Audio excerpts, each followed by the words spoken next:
financial statements. This section of our presentation will go over the three major financial documents. So first off, unless you have a financial background, you may need professional help with this section. Luckily, the Small Business Development Center has advisors with years of experience in producing financial projections and can assist you in completing this section free of charge. The three financial statements we will go over today are the income statement, statement of cash flows, and balance sheet.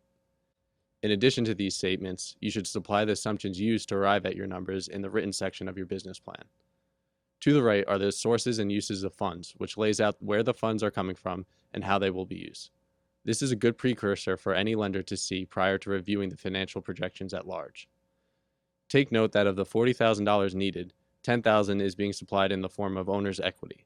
Owner's equity is the money that the business owner themselves puts forward. Investors and lenders often like to see that 20 to 30% of the money needed is raised as owner's equity. The first statement we will go over is the income statement, which shows the revenues and expenses of a business in a given period. As you can see at the top of the statement, these are all of the revenues and expenses for the year ending 2016.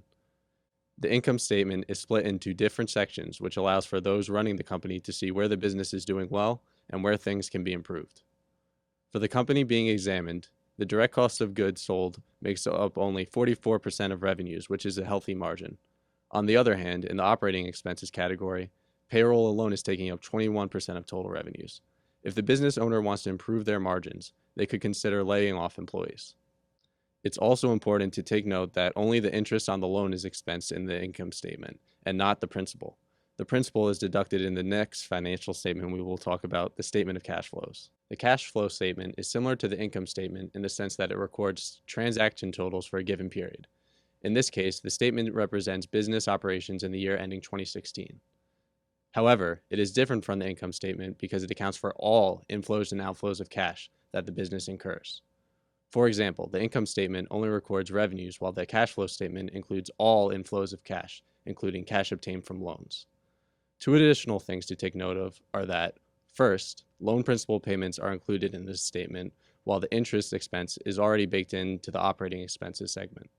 Second, that depreciation is added back in this segment because it doesn't represent a literal cash outflow.